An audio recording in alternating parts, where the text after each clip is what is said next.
አንዳንድ ሰው ሰፊ ቤተሰብ አለው፣ በዛ ላይ ደግሞ ከቤቱ እንግዶች የማይጠፉ።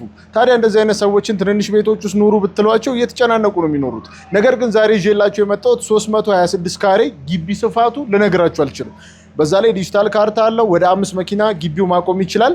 ቤቱ ዋናው ቤት ላይ 7 መኝታ ቤቶች እናገኛለን። ቆንጆ ቤት ነው ማሳያችሁ። ስቶር አለው። ግቢው ሰፊ ነው። ይህን ቪዲዮ ሼር ላይ ኮፒ ሊንክ ማድረጋችሁ እንዳይረሳ። ቪዲዮ ለብዙ ሰው እንዲደርስልን ማለት ነው። ይመቻችሁ። እንደምታየው ግቢው እጅግ በጣም ሰፊ ነው። 5 መኪኖችን ዘና ደልቀቅ አድርጎ ማቆም የሚችል ነው። ሚኒ ጋርደን አለን።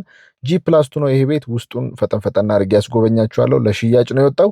እንደገባን ኮሪደራችን እናገኛለን። ይሄም አሪፍ አሰራር ነው። የሳሎኑን ፕራይቬሲ ይጠብቅልናል። ሁሉም ሰው ዘሎ ወደ ሳሎን ዘገደው አይልም ማለት ነው። ቆንጆ ቤት ነው። ከዚህ ቤት እኔ በጣም የወደድኩት ኦፕን ኪችን ከለር አመራረጣቸውንና የተጠቀሙትን ማቴሪያል ቆንጆ ነው። እዚህ ጋር በጀርባ በኩል ደግሞ ክሎዝድ ኪችን ከሰራተኛ ማረፊያ ጋር አንድ ላይ እናገኘዋለን። እንደምታዩት ለቀቅ ተደርጎ የተሰራ ቆንጆ ቤት ነው። የጋራ ሻወር፣ ሽንት ቤት በውጭ በኩል እናገኛለን። እነዚህ ሁለቱ የሰራተኛ ማረፊያዎች ናቸው። በተጨማሪም ዋናው ቤት ላይ ግራውንድ ላይ ይህን የመሰለ ቆንጆ አንድ ክፍል እናገኛለን። የራሱ ሻወር፣ ሽንት ቤት አለው። ቁምሳጥን ተገጥሞለታል። አፕስቴር ከመውጣታችን በፊት ሳሎን ላለ ሰው የእጅ መታጠቢያ አለን። እዚህ ጋር ፈርስት ፍሎር ላይ እንደወጣን ማስተር ቤድሩሙ እናገኛለን። ባልከኒ ያለው በጣም የተፈጥሮ ብርሃን ያገኛል። ሰፊ ነው። እዚህ ጋር ደግሞ ድሬሲንጋችንን እናገኛለን።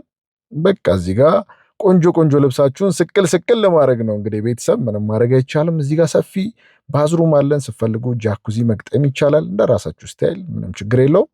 ይሄኛው 3ኛው መኝታ ቤታችን ነው። ኮሪደሩ እንደምታዩት ሰፊ ነው።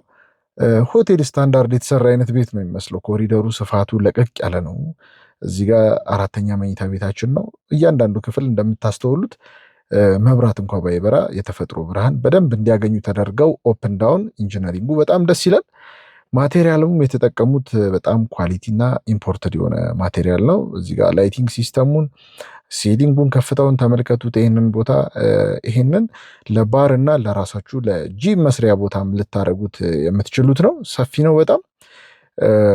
በነገራችን ላይ እዚህ ቤት ላይ ስቲም አለው ራሱን ችሎ። ስቲም መጠቀም የምትፈልጉ ሰዎች ካላችሁ እችኛዋ ስቲም ወስዳችሁ ሻወር የምታደርጉባት ክፍል ነች። ከሞላ ጎደል እንግዲህ ቤቱ ያያችሁትን ይመስላል። በጣም አሪፍ ቤት ነው።